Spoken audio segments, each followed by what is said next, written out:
I mean, there is components and distributed products that are supporting people in those neighborhoods, and those people then take that money into their small towns and their uptown main streets and buy products.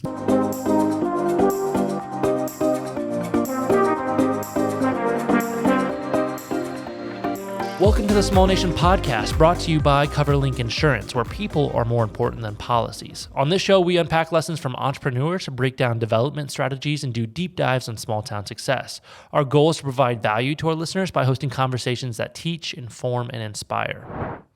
Hey everyone, my name is DeLeon, and I'm here in the studio with the founder and CEO of Small Nation, Jason Duff. Today we're excited to be talking to the principal and founder of Tier 1 Advisory and the market development manager of Elmco Industrial Services, David Deagle. David, welcome. Thank you. Great to be here with you guys. David, great to have you on the show. All those titles, you have to say that 5 times fast. Yeah, yeah. I stumble about every week, so I'm trying to get better at it. Well, I'm so excited to have Dave in the studio today. We have met and hung out a few times, and every time if I get lucky at a networking event and I get sat next to him, the osmosis of his knowledge and life experience makes me a better person. So just excited for our listeners to get to meet you today, Dave. Oh, good. Well, I'm excited to talk to you about it. So, we have a lot of things that as we were discussing this episode that are overlap, but the thing that I'm excited to talk about is the topic of manufacturing and innovation in manufacturing. Yeah. And I'd like to hear a little bit. I know that your family has some DNA in a small town, and that kind of took you to where you're at today. Can you tell us a little bit about that? Yeah, absolutely. My dad is from Versailles, Ohio, which is not too far from here. It's in western Ohio, west central Ohio, over in Darke County, and he spent a lot of his time kind of down towards Troy and the Dayton area with growing up between his small town in Versailles and all the other ones around there, and before he went to the military. And so my whole life I commuted, from the where I pretty much grew up in the central Ohio region over to Versailles, and spent a lot of time there during the summers and the winters, with family. And if you know about that area, Poultry Days, the Poultry Days, the big I mean every small town, right, has a nice festival, and that was a huge festival. I mean, it's got to be one of the biggest poultry festivals in the country, or at least in Ohio, and that was a great baptism into what the reality of it was like, living for the 2 weeks that I had in the summer to be able to be there,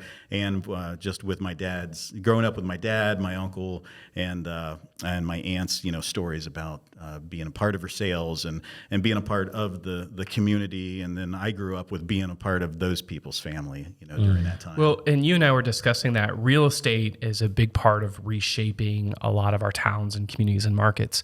And Columbus, Ohio, and the Columbus area has been your home. Can you share a little bit about the background of your family and how they work to reshape Columbus? Yeah, absolutely.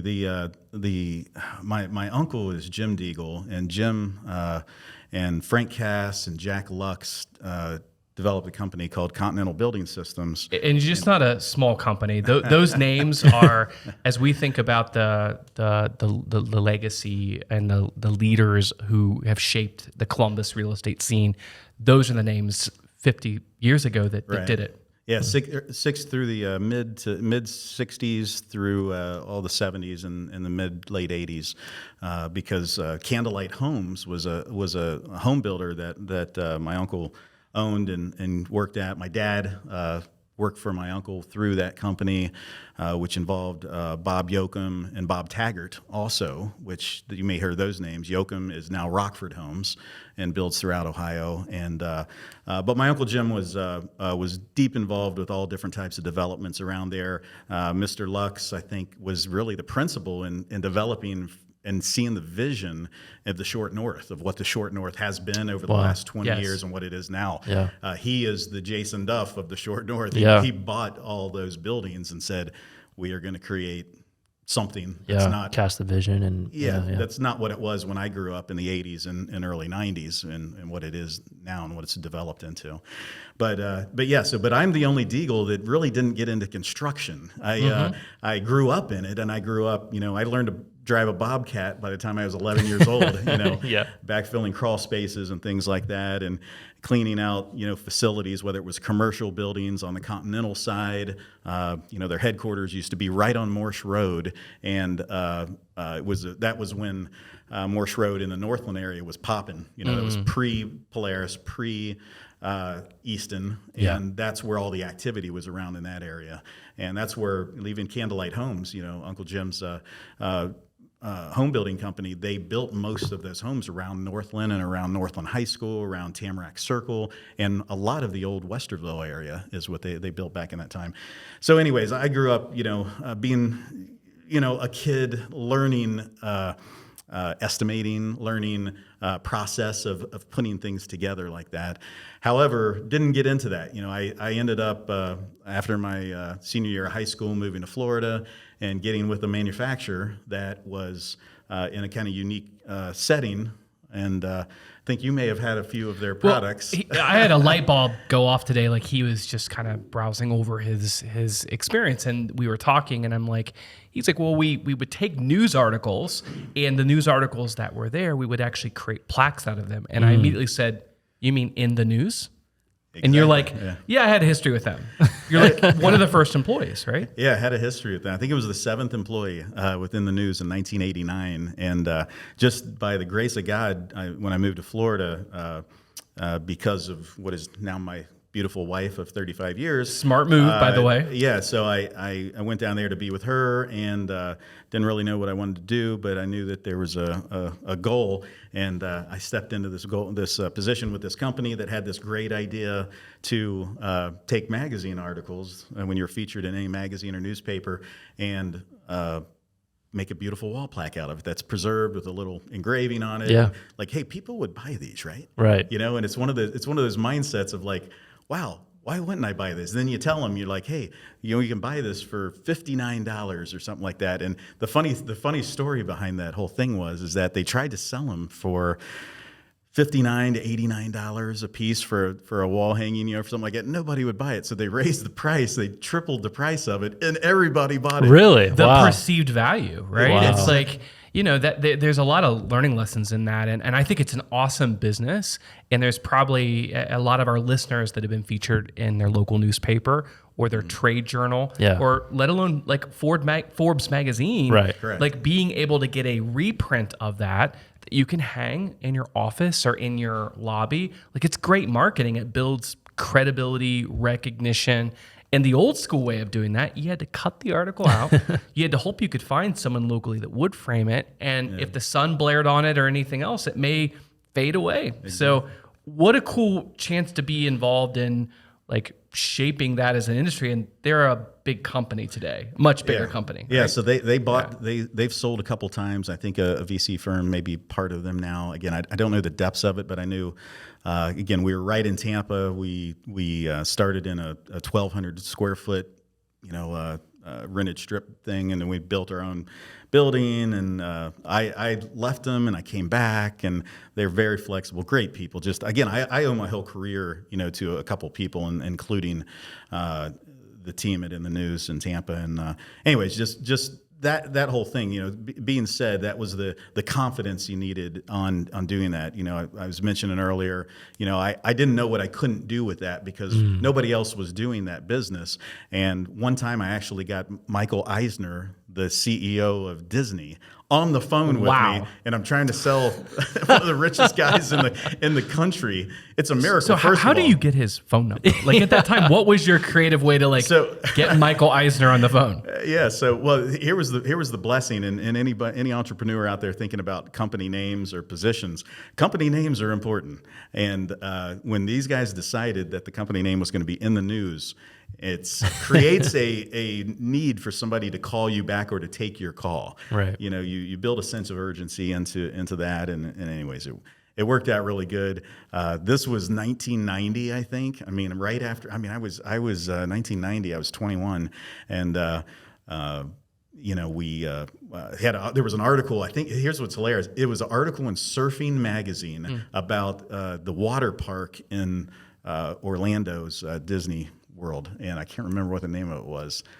Typhoon Lagoon. Typhoon Lagoon. I remember Typhoon Lagoon. And Yeah. so I wanted to see if he wanted a wall plaque of this beautiful article they did in Surfing Magazine, because they did the first surfing contest, not in the natural ocean and that. And anyways, he answers the phone, and he was so polite, and he's like, "Let me refer you to my director of marketing over that business division." Yeah. And thank you, Mr. Deagle. That's good.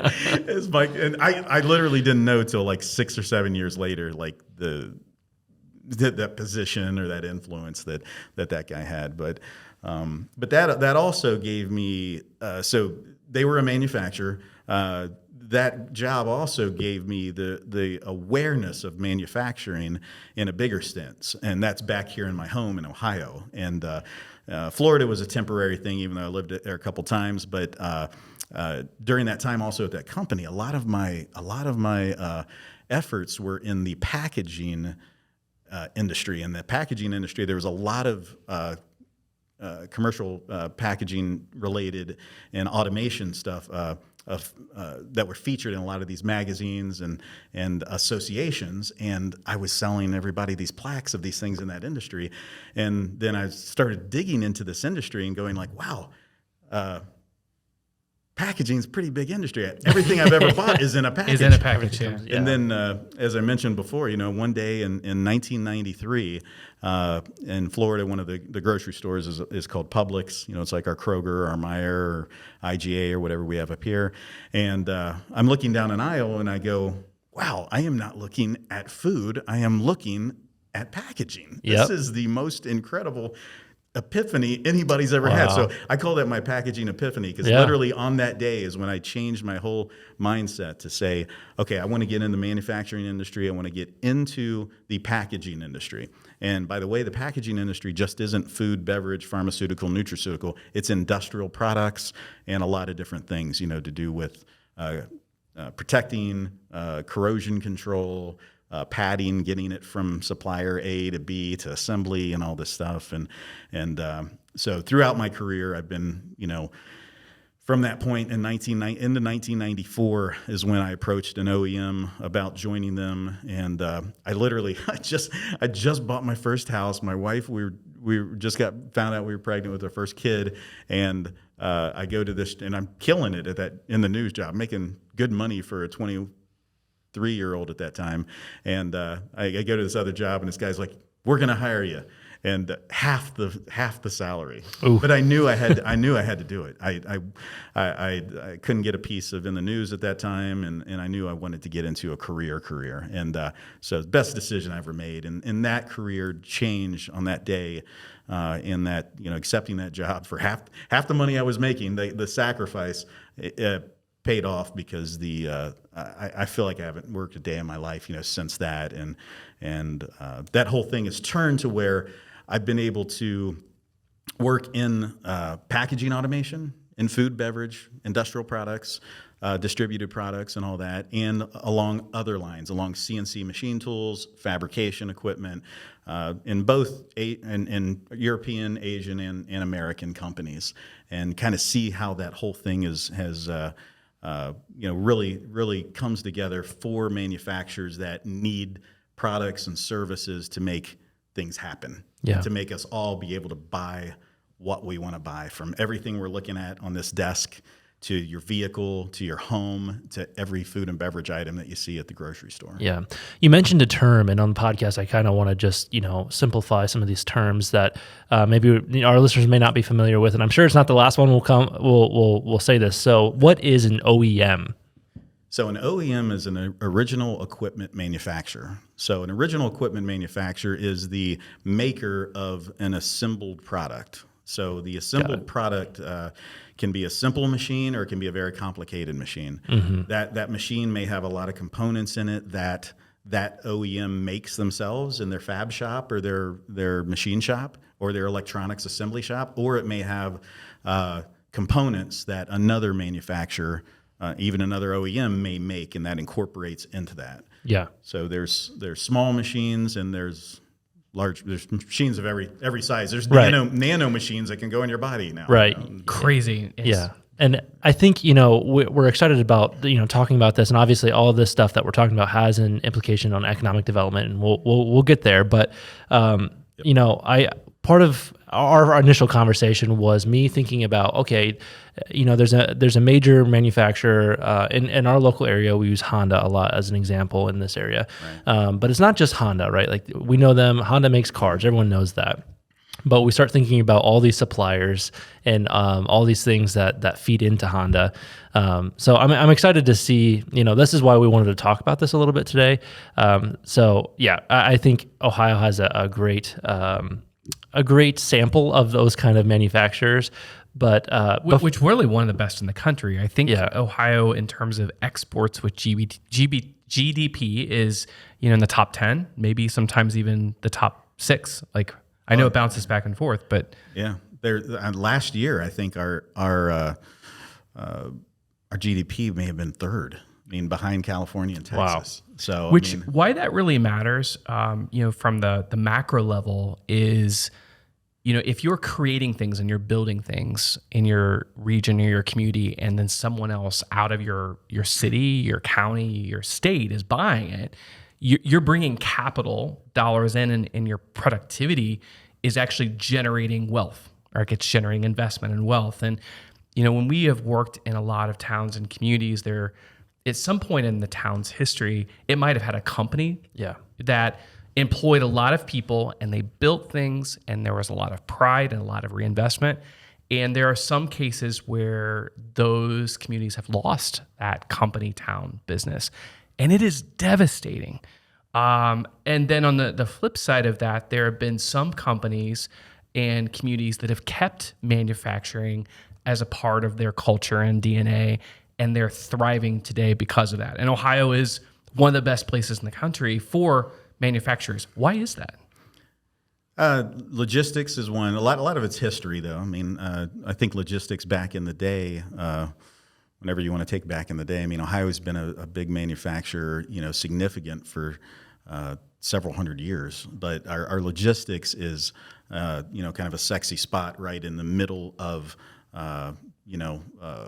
being close to the east, being close to the far Midwest and the plains, and then having quick access to the South. To where the South really, I mean, literally up until even when I started my career, I mean, in the late '80s, the South was nothing like it is now. But the abilities that Georgia has put together, Alabama, and Tennessee mostly, and even Florida, and all of these areas have small towns. Most of the manufacturing in the South, take Honda, their facilities. Yes, they're I believe they're in the Huntsville general area, but when you take the size of Huntsville, I mean it's maybe more the size of Dayton, not of Columbus or Cleveland or Cincinnati. Right. It's bigger. It probably maybe a little bit bigger than Fort Wayne. Closer areas in it, but it's. That is significant, but the small towns around that are effective because it's not just the Honda plant. Yeah. It's not just that. It's all the tier 1, the tier 2, and the tier 3 suppliers that are providing the products and the services to that plant. Right. Because really, a automotive plant in general, I'm not going to say it's not a manufacturing plant. It's definitely a manufacturing plant, but it is an assembly plant, and there's a lot of differences in that. Take here in our local area, again, completely blessed, in this neck of the woods because we've got the huge assembly facility right in, if we want to call that Marysville, Sure. right Union down County, in that area with the East Liberty plant too. We got 2 plants here. We've got the transmissions all being made at Indian Lake, Russell's Point, and then we've got all the engines being made in Anna, which is only 25 minutes from here, or from up there, I should say, up the road, maybe a half an hour from right. Bell Fountain. It's close. Yeah. Yeah. So but each one of those plants has an unbelievable amount of supply chain that is also being filtered down through all these other manufacturers in the region and other suppliers, distributors, manufacturers, reps. Subject matter experts and service companies that are doing work every day, within those plants. So there's a huge economic economic impact Right. to every city within really 30 to 40 miles of those hubs of manufacturing. And here in this neck of the woods, we've got a lot of cities that can be impacted, including obviously Bell Fountain. Right. There is a lot of people, I think, that, I just can't imagine if somebody did not get Honda to this area. That's not in our world, right? I mean, we don't have to. Yeah, I think it really opened my eyes when in college I was working at a grocery store, and I would transfer to this area. My parents live in this area, so over the summers I would work here. But you could tell when the shift changes at Honda. Everyone comes in their Honda uniforms and everything like that. And you can tell when people are getting off or they're about to start the jobs, or they get their paycheck. It's like it's a huge population. That's just the people in uniform. Not to mention like what you're talking about, all the supplying manufacturers, that are feeding all these huge, plants that we see everywhere. So I just think, and to your comment earlier, you said like this is small towns everywhere, right? Like Ohio's got a really good population of these manufacturers, but like, small towns make up the United States. I feel like we talk about that a lot here on the podcast, and why manufacturing matters is because it's feeding all of us. So I don't know. Just it was really cool when we started talking about some of this stuff. But I know you've worked a lot around the state of Ohio, around the U.S., but especially here in Ohio. Just off the top of your head, what are some of those maybe big manufacturers with I'm sure it's just the tip of the iceberg, with all the places that support these manufacturers. But like just in Ohio alone, can you maybe list off just a few that you know of in small towns? Yeah, absolutely. The nice thing is Ohio's kind of broken into 4 industrial economic development corridors, and Northeast Ohio is booming. I'll put it in the booming category. That's my own personal one. That's not official. But henceforth known as booming. Just what I see from a buying perspective of capital equipment, of supplies, and of discussions around things. And just to take, for example, not too far from here, you've got Crown Equipment. Yep. New Bremen. In New Bremen, Ohio. Another one is Midmark Corporation in Versailles, Ohio. And but just sticking with Crown, I did work for a Crown subsidiary, by the way, just FYI. And so I got to know the ins and outs of that company. Incredible company, crazy big company in New Bremen, Ohio. And that whole area over there, not too far from here, you got all these manufacturing cities together. You've got New Bremen and Minster and St. Henry, Coldwater, there's several other ones all right around there that have just unbelievable amounts of unique manufacturing that requires other supply chain support.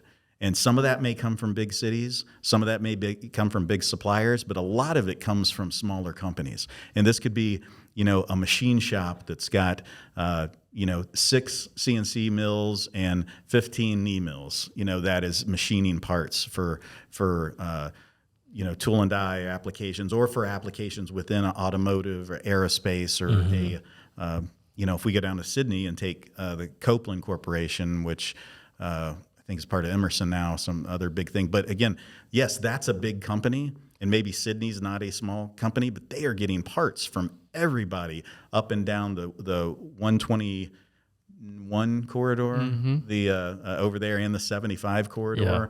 And I mean, there is components and distributed products that are supporting people in those neighborhoods, and those people then take that money into their small towns and their uptown main streets and buy products. Yeah. Well, New Bremen's such a great example because we were just chatting how great the coffee shop and the restaurant is there. It's absolutely awesome. And these kind of quality life amenities, manufacturers also need to find people. So if there are great quality life amenities, more people want to move to that town. They'll want to live there, maybe have a family there.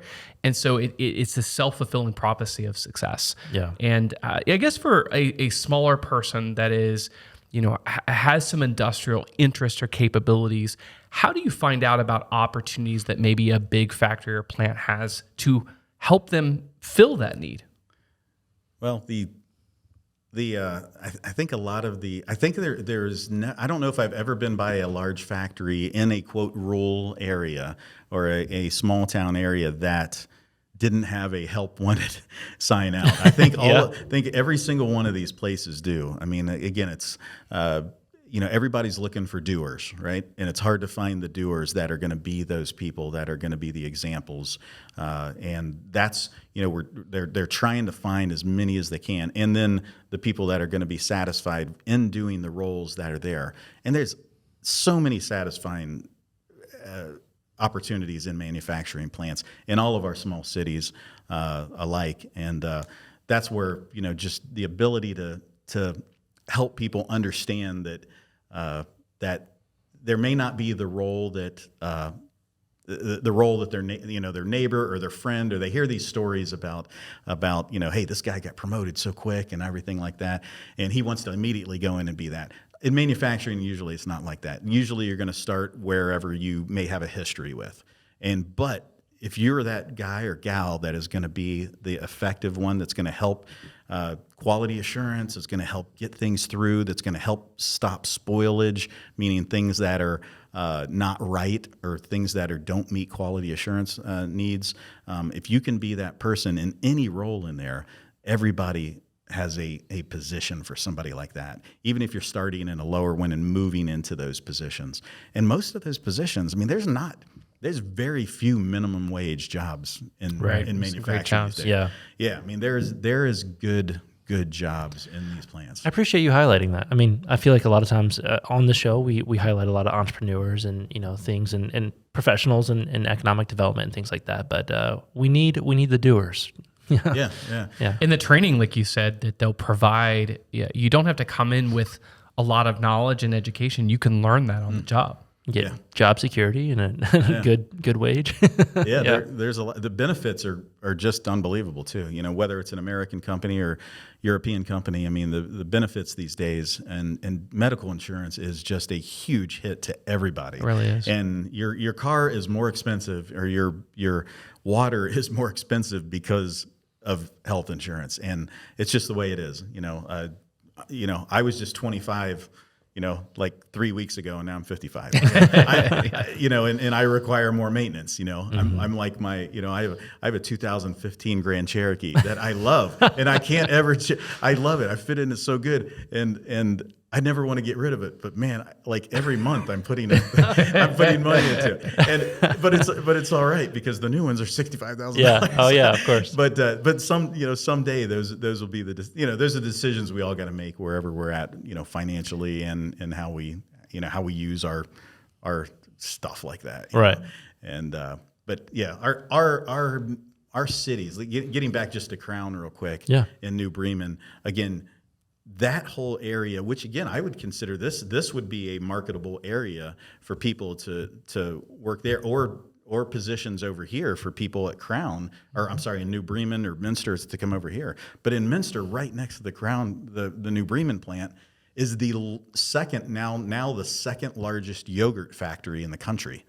So really, the Danone plant there it was the largest yogurt factory in the country until a couple of years ago, and but yeah, it's it's got incredible jobs, and people are not going to stop eating yogurt. Well, and that's another thing that manufacturers like to locate also where a lot of the raw materials come from, and if we've got great farmers here in Ohio that raise cattle or have crops.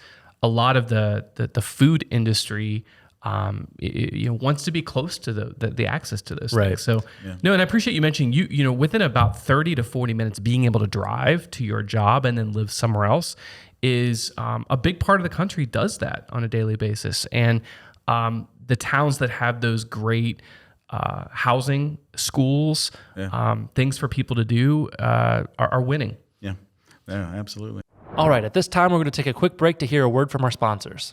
Big city dining in a small town. Now that's the Syndicate.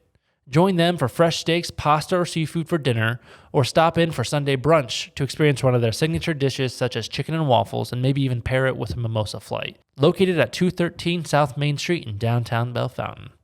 Tired of gyms not being open when you want to work out? Then check out the region's best 24-hour fitness center, Anytime Fitness in downtown Bellefontaine. They have all the equipment you need and the best trainers and coaches to help you get in the best shape of your life. It's truly your one-stop shop for fitness. Anytime Fitness is open 24 hours a day, 365 days a year. So can I ask you a question around innovation with manufacturing? So you mentioned Honda, and there's a massive change happening from combustion engines to batteries and EVs. Like, thinking in manufacturing industries, how do you navigate that, and what kind of opportunities and threats are when you're making those really big changes? Well, there's both opportunity and threat right now. I think I can say, I think a lot of people in industrial automation that know how things are made see that right now. There was that huge uptick in straight EV, confidence, and we're going to do this. And then when you really sit down and think of it, again, if you've got any type of engineered mind whatsoever, if you really think about it, you're like, oh, how in the world is this going to work with all these batteries and all these charging stations? And I yesterday I got up, I drove to the Campbell soup plant and the Silgan can plant that is in Napoleon from the north part of Columbus, and was there, and then went to Archbald to a paper plant, and then came back. I drove 260 miles yesterday in one day, and that's a lot of times that's my average when I'm out and about, and I have to go places, whether to go to meet with people myself or with my sales team or other projects that I may be working on. But I mean, a lot of times I'll drive, like the week before, I had to go other places that were quite a bit farther than that. And again, it's those things of how, and with all the logistics, if we're talking about manufacturing and distribution, how are we going to get to that point? So yes, there's a lot of opportunity on how, yes, it can be used. How fast can we implement it? Probably not as fast as a lot of people way up there in the government are saying that they think they can get that change. It's from a manufacturing guy's standpoint, that's not going to be feasible. But the abilities and these new plants that are going, Honda's building the new Honda and LG combined plant down by Washington Courthouse in between Columbus and Cincinnati, and then I know there's another small battery plant just north of Columbus in Delaware, Lewis Center area, but they're coming up everywhere, right? And those have been, every one of those has been tapered down, right? There's been a couple plants I think that have been completely put on hold. There's series of cars that have been completely put on hold to say, hey, ICE cars and internal combustion cars are the flexibility that an American wants. And we can't. I can't really talk about the rest of the world. The rest of the world looks at things different. Sure. Their commutes, their logistics are a lot different than ours are. Yeah. If I told somebody in the Netherlands that yesterday I drove 270 miles round trip, They'd be like, "You're crazy." Right.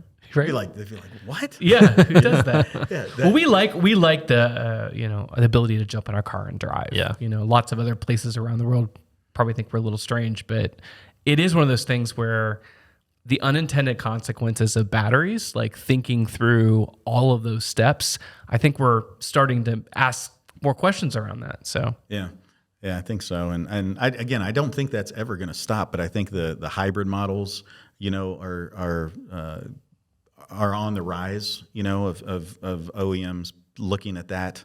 Model, and I think the ability of engineers to start thinking about how can we create something that's not going to create all this waste. By the way, batteries are one of the largest fire hazards that are creating an unbelievable insurance issue with MRFs, with recycling centers, with disposal centers. Because there's environmental issues, right, with them. Oh yeah. And they I mean, they're off the chart with the potential for failure. Even ones that are in a electric bike, a car, in anything like that, there's always a chance for something to happen. And you would think that same mindset would be like, I'm putting gasoline in this tank. Yeah. And it's just, and It's new, right, for them? It's new. So I don't know what the numbers are specifically versus a gas car versus that with those kind of implosions or whatever. But the ability to dispose of these or to recycle these batteries, the cost is just, there's some things that just can't be recycled effectively. And that's why the costs are just going to go, continue to go up. So tell us about Tier 1 advisory. So Tier 1 advisory. So I have some really great strategic partners that I work with. A lot of guys that are way smarter than me. I don't know. You're pretty smart. So we're just a team that when somebody needs the ability to look at a product and bring it to market.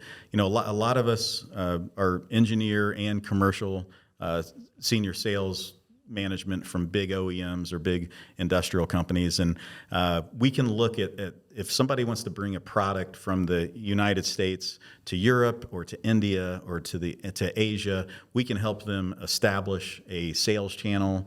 We can really look at the means of the country and help them figure out, how do I take something to market in a specific region, or and it may be different. A lot of OEMs a lot of European OEMs will bring a product into the United States. So let's say it's a line of packaging equipment, and they think that they're going to distribute that and service that the same way in the Midwest as they would the Western U.S. Well, if anybody's ever been in that type of world before, finding the right sales, service, support people in the West is way different than finding it here in the Midwest or even the Southeast. And did you know that? I had no idea. Well, and I think that, but I think that's a really important differentiator of like when you're looking to manufacture and like when you use the term sales channel, like actually finding people that want to buy what you're going to create, like working with a consultant and an advisor, I wouldn't have known that. Yeah. So that's important. Oh, it's very important, and people will waste a lot of money. I mean, they can blow their entire budget just by screwing up one territory or going into Mexico wrong or Canada wrong or the East or the Western United States. So I've been through that. I've been through that in CNC machine tools, in lasers, in packaging automation, and in components, and from three different methods: from an OEM standpoint, from a distributor standpoint, and from a manufacturer's rep standpoint. So again, it's one of those things where just try to help somebody to make that right decision up front. And even in the case, I mean, I did a project recently where I worked with a big German company that everybody would know their name, and they wanted to get into one of the industries I'm a subject matter expert for is the metal packaging industry. So that is the metal aluminum cans and steel cans for food and beverage and all that, and something you don't think about when you grab a can and stick it to your lips and take a drink of your Budweiser or your Miller Lite or your Shasta or Coke. Sparkling water in my case. Sparkling water. Yes. I forgot. There is non-alcoholic things. There's a lot of things that have to happen to that. You wouldn't believe actually what it takes to make a can and what's involved with that and all of that. But so just to throw out an example, so we had a guest on that owns a coffee shop, and they just work with a branding expert to change all their new branding for the coffee shop. They need new packaging. They need cups. They sell bagged coffee. Working with someone like you, like that example, what are ways that you could be helping them or advice for that particular business as they're trying to get the best price and the best quality? Yeah, so that is a retail application, which is great. I mean, that's the end to consumer product, right? But that is a marketing function, and there's a lot of companies that take that whole thing and wrap it around it. There's a company called Stephen Gould Corporation that is just really a representative, but they know all these different manufacturers that specialize in certain volumes of things. So from a coffee shop, let's go back to the New Bremen coffee shop in New Bremen. So they do a great job with what they have. They use Staff's coffee that's made in Central Ohio, so it's an Ohio coffee that they use, and then they repackage it into these beautiful, packages, and for the seasonal stuff, and they do bulk and their cups and all that stuff. So a company like the one I mentioned could come in and look at that whole thing. It'd be a sales team member that would look at that and start putting that package together.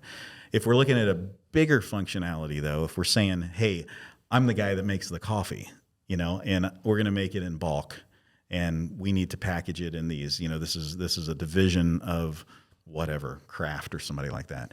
So that's the kind of stuff that me and my guys, we look at usually. We look at the high volume equipment, the packaging automation that's going to be able to take that and create what you get on your shelves. That's going to be something that moves through the factory quick. Because believe it or not, it's like you wouldn't believe all that's involved with it. And you're sometimes I'm like, dang, I'm paying $12.99 a pound for this stuff. Right. And I'm like, well, it's amazing. I didn't have to grow these beans in South America. I didn't have to ship them to the United States. I didn't have to do the packaging. I didn't have to check them with a metal detector and an X-ray machine to make sure there's no foreign objects in there and it's safe for me to consume. But it takes a lot to go through that. So all those steps that most people that hopefully you never have to think about, you just go buy your beautiful product. Those are the things that we think about in how you do it. You've got, here, and again, talk about small. Again, food and beverage is humongous in Ohio. When we talk about manufacturing, a lot of us think about only automotive, right? Because again, we're that's where my brain went. Yeah, we're dead smack in the middle of that, but that's nothing compared to the size of food and beverage. Sure. So I mean, Rudolph Foods is Quiz. Do you know what Rudolph makes? You're from the Lime area, right? I grew up in Herod, man. Yeah, we had the pork rind festival. Thank you very much. I knew. I thought you. Yeah. So I mean, they are the biggest pork rind maker I think in the country. They're amazing, and it's cool. It's right here. They've done a great new job with that new plant. Not far from Indian Lake up the road, and get Rich on the podcast. Yeah, it'd be great. Oh, yeah. that would be great. You've got the Fremont Company, which is out of Fremont. They have a factory in Rockford, Ohio. Rockford, yeah. Which is down below Van Wert. What do they make? Do you know? I know what they make. I can't really say what they make. Yeah, okay. It's a top secret. It's a private. So we'll talk about manufacturing. So this is a private labeled water, right? You did not make featuring this. our Small Nation water for those. That's right. No. So a lot of the products you buy that are not the big brand names are still made by the brand name companies. They're just different ingredients. They may be from different processing equipment too and stuff like that. Mm-hmm. Or there may be companies like a great company like the Fremont Company that has their own brands of sauerkraut. Their Fremont facility makes all this sauerkraut, which is fantastic. Mm-hmm. And then in Rockford, they make a lot of other sauce type products that get shipped all around the world. I mean, these little factories in these cities, if you look at a lot of their shipping containers, they're in languages that you would not be able to read. Well, at Macomb, Ohio, up in Hancock County, they have what they call the cookie factory. And a lot of the biggest international names in cookies are actually made in the little tiny town of Macomb. So it's like what you're saying, where they maybe can't advertise that they make the name brand cookie, but they do, because they're a second tier kind of manufacturer that then the person that owns the trademark, owns the licenses, gets the benefit of that factory, what they make. Yeah. And so to talk about stuff like that, there's co-manufacturers, or what they're called. Maybe these guys co-manufacturers. Okay. These guys could be a co-manufacturer or a co-bakery in this case, or co-confection company. So there's companies in manufacturing for mostly food and beverage, some nutraceutical type stuff that will, if you have your idea, hey, I want Ethan's crackers, or Ethan's super hot pretzels, or something like that. The Wyandotte Company in Marion does private label stuff. Like you could take your idea to them, pay them something, work with a marketing company to create your bag and all that special stuff. blend and spice and stuff like that. Right. Well, and you see how big for those top tier, using the retailers, for example, in about 2 weeks, we're hosting Rick Keys, who is the CEO of Meijer. Okay. And Meijer is really winning right now with a lot of their private labeling. And I mean, all the big stores do, whether you're Kroger or anyone else. But I'm excited to actually talk with him about how that is a growing segment of their business, and obviously it's working because you see down the food chain that the people that are manufacturing and are also creating success and making money too. Yes, they are. Yeah, well, that's great. You're going to have him. Yeah. He's a great dude. So Meijer is a great story, and they've done a great job on keeping a good competition here in Ohio and stuff, and competing against Kroger and Walmart and that whole deal. They're and like you said, privately held too. Privately held, Yeah. and their private label stuff it's great. I actually buy it. I'm a big fan of their products. So we're actually going to have some on the podcast. So all right, Ethan, looking forward to that one. You can dish it up. Yeah. Well, I mean, thank you so much. I guess before we kind of move into our closing segments here, what keeps you excited about manufacturing? You've been doing this for a long time, and you like the work. I can tell you're passionate about it, but like, what is it for you that like scratches that itch? I guess it's the change of everything. There's regulations that you have to follow. The abilities and automation to make things better. There's a lot of options. I mean, we've had to work through in my career in food and beverage just since 1994. When I was a young guy in high school, our Little Debbie choices, or Little Debbie, I guess it was Little Debbie, our choices of junk food at the grocery store were like six things, right? Yeah. Now there's a billion of them, That's true. And it's not just from the same companies. It's all these creative companies and all these other, all the health food stuff has come through. And so all of that change creates the ability to be creative on a production line. So the more that us in industrial manufacturing can look at something and from an automation standpoint, look at it and say, hey, it's going to be the machinery, it's going to be the PLCs and the line controls. We didn't even get into I talk about OEMs and equipment. So you don't even think about like what runs the equipment. Well, it's all the technology behind that, and that's all run by PLCs and electronics and stuff. Just like our board is here with running the sound and all that, and even AI sometimes is coming into play. So it's coming into play. But yeah, the whole flexibility of it. And again, I've moved back to Central Ohio 6 times from around the country. Wow. And I love Ohio. I just absolutely love Ohio. I got 5 brothers and sisters that all sister-in-laws that are all from Florida, and they all think we're crazy, and that's all right, but they don't know. Their natives are there. They a lot of them relate cold to bad. And I don't relate cold to bad. Right. I relate cold to being creative and being able to adjust and being able to get other creatives to start thinking out of the box. And, a lot of these things are wrapped around, with all these small towns that I get to see, from the Central Valley of California. You wouldn't believe these little towns of that have been able to, just because of the food manufacturing. I mean, California makes more food than more than most countries. So, but the Central Valley of California has 2 highways that go down the middle of it, the 5 and the 99, and all of those highways, about every 10 miles, there are a couple of big towns like Modesto or Sacramento's at the top, some other things down through there, but there's a bunch of small towns, and those ones are all trying to create an effective uptown Main Street thing, right? And that has to be done with those guys to keep the right people living there to make these manufacturing plants work. Yeah. And where you have a specific type of manufacturing, food manufacturing in that case out there mostly, is that you have the equipment manufacturers and the service companies, and to maintain it, and the billable companies like that. And it's just very effective in how. It's very effective in how every aspect of manufacturing can help, with those towns, because we need the retailers, right? We need the retailers selling stuff retail, but we have to have the makers making this stuff for us to be effective. And one of my biggest sayings is that that in America, and it can be for a town, if we could say, if Bell Fountain is not making something, it's not effective it's not an influential over the state, country, world, and how can we make something? So we need to continue to make something. And in Ohio, in Indiana, in Michigan, all of our surrounding states, we're just in the world's I categorize things when I meet with clients on, A plus to F minus, right? Yeah. And we're in an A plus territory. I mean, Dave Deagle for president. It's announced on this show. Nominated. Right. Yeah, no, I love it. No, thank you so much for sharing your perspective.